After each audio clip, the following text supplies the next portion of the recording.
Hi, thank you. Thank you so much. This is truly incredible. Before I start my speech, I wanted to tell everyone how incredibly grateful I am to be here accepting this award for my father. And at the same time, absolutely terrified. This is a big honor for me to be able to stand here in front of all of you. And as a 20-year-old college student who doesn't know much about politics, I'm very much afraid and anxious to mess this up. Thank you.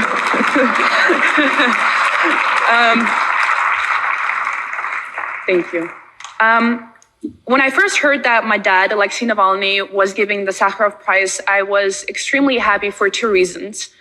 The first one, this is a tremendous honor, recognition of his merits, and a high praise of the work that has been done and is continuing to be done by him and his co-workers. And most importantly, it's a signal to those tens of millions of citizens in my country who are continuing to fight for the better fate of Russia. I will also name the second reason, although it's a little frank and awkward. My father is receiving this award from the European Parliament, and when you receive such an award, you get to come and speak in front of the European Parliament. Unfortunately, for obvious reasons, he wasn't able to be here today. And I thought to myself, well, I guess someone better run and get that ticket to Strasbourg and seize the opportunity to come and, see this wonderful thing for myself. And over some time, I realized that this might actually be what the nightmare of myself and my family looks like. Me traveling from different conferences and summits, giving speeches in my dad's name. Sometimes he's even awarded something, but I'm the one traveling. I'm the one writing the speech and starting it with a joke while he's in jail. And I will continue traveling, meanwhile reading articles about the horrible conditions my dad is being held in. It's not like there's much to do about it, so I travel and speak, and he continues to be held in confinement. And this doesn't only concern Alexei Navalny. We're the last year's laureates, the Belarus opposition now, mostly in prison. Where's the 2010 Nobel Peace Prize laureate Liu Xiaobo? He died in prison. And here I ask myself today, why is it so hard to free from captivity those who are fighting for human rights? Why are they still thrown in jail, not only all over the world, but in geographically European countries in the 21st century? Europe is great and almighty. The will of the European citizens is expressed by the resolutions of the members of the European Parliament. And those are precise, correct, and fair resolutions. They're supported by the United Kingdom, United States, Australia, New Zealand, and the whole free world. But those who are like my father continue sitting in prison, watching more and more of their allies being thrown behind bars. I've heard this many times, and sure I will again, maybe even in the corridors after this ceremony.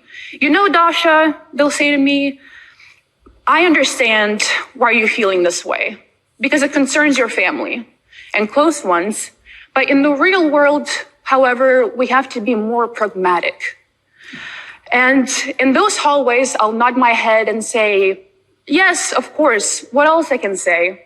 I'm a 20-year-old college student, and I don't feel very comfortable arguing with experienced and responsible pragmatics. However, here today, taking advantage of the fact that I have the microphone, no one will take it away from me, and I don't have to argue with anyone personally, feeling impolite. I would like to oppose that pragmatism. This is the Sakharov Prize. Thank you.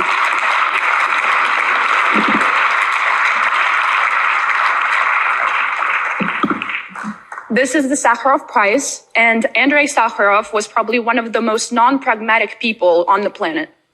I don't understand why those who advocate for pragmatic relations with dictators can't simply open the history books. It would be a very pragmatic act And having it done, it's very easy to understand the inescapable political law. The pacification of dictators and tyrants never works.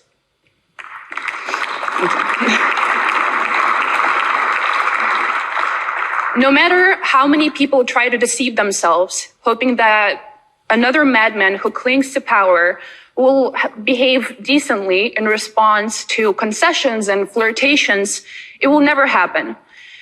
The very essence of authoritarian power involves a constant increase in bets, an increase in aggression, and the search for new enemies.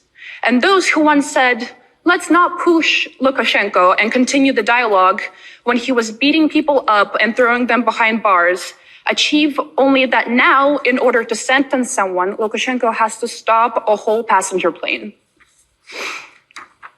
Another thing that pragmatists don't want to do for some reason, which urges them to remember about the expenses and economic losses, is simply to pick up a calculator and see how much their pragmatism costs, in particular to the European taxpayers.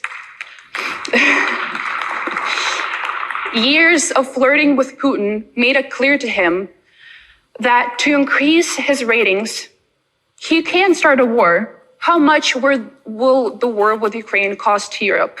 Even now, with so many news on Russian troops coming to the Ukraine border, no one's really talking about it. No pragmatic trade cooperation will recoup the share of the direct loss that will have to be incurred. Not to mention the cost of the time of the Western politicians like yourselves have already spent on solving the problem instead of dealing with their own affairs in their own countries. One of the opposition leaders, Boris Nemtsov, is killed with shots in the back right by the Kremlin. And then comes the pragmatist and says, well, we can't do much about it. Let's limit ourselves to a tough statement and then continue the conversation. And then they'll kill the second and the third and the fourth will be killed in the center of Berlin and the fifth in the UK. And then they also blow up some warehouses in Europe. And then they start killing with chemical weapons. And now we know what we know is just unsuccessful assassination attempts. How many were successful? We already know that a real terrorist group has been created inside Putin's special services, killing citizens of my country without a hearing or a trial, without justice. They were close to killing my mother. They nearly killed my father. And no one will guarantee that tomorrow European politicians won't start falling dead by simply touching a doorknob. And now you're already increasing the police budget. You give a lot of money to special services, spend billions on new ways to detect those toxic substances. And these are the consequences of pragmatism. Don't push it. We need to act carefully and not anger them, says the pragmatist. And tomorrow, dictators inspired by half measures of the West will transport thousands of people to the border of the European Union, forcing women and children to storm the fences and secretly dreaming of someone being shot or trampled in the crowd. Let pragmatists answer how much will it cost Poland or Lithuania or the entire European Union. They will answer to me. What do you want? These are sovereign states. They have their own governments. Our capabilities are very limited. Are you proposing a nuclear war to free the political prisoners? Of course, I don't propose starting a war. However, I will note that although it's not successful, it has started. And there are real victims. And they're using both cyber and chemical weapons. The fact that European banks freely launder corrupted billions of Putin and his friends, the yachts of Putin's oligarchs continue being sensations on European Mediterranean, that 99% of top officials of Russia and Belarus directly involved in crimes are all still freely allowed to travel in Europe, just like their families, are all sure signs that many of those who make decisions don't even try to win at least the small wars in this battle.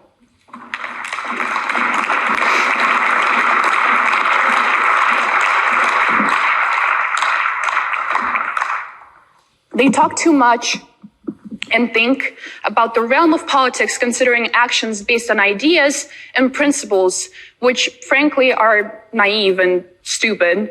And you know what? It seems to me that the problem is that the desire to appeal to the dictators again and again, not to anger him, to ignore his crimes as long as it's possible, is not a pragmatic approach at all.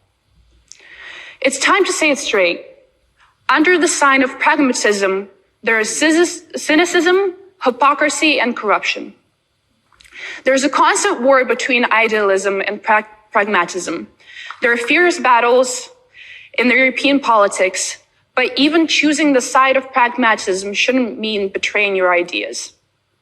When I wrote to my dad and asked, what exactly do you want me to say in the speech from your point, he answered, say that that no one can dare to equate Russia to Putin's regime. Russia is a part of Europe, and we strive to become a part of it. But we also, thank you. But we also want Europe to strive for itself, to those amazing principles which are at its core. We strive for Europe of ideas, the celebration of human rights, democracy, and integrity. And we don't want Europe of chancellors and ministers who dream of getting a job on the board of Putin's state-owned companies or sailing on oligarchs' yachts.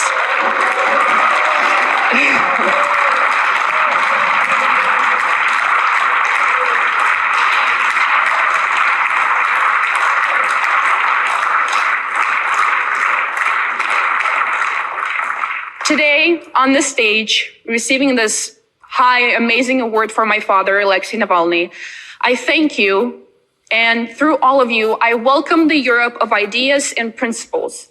European Union is an incredible miracle created by nations whose whole history is an endless war with each other. Despite all the difficulties and problems, however, the EU has and will encounter, I believe that in its future, that one day my country will become a part of it. To finish this speech, I want to quote a great compatriot of mine in whose honor this award was named. My destiny was in some sense exceptional, not because of false modesty, but because of a wish to be accurate. And I know that my destiny has turned out to be larger than my personality. I simply tried to live up to my own destiny. I hope we all have the strength to live up to our destinies. Freedom to Alexei Navalny. Thank you.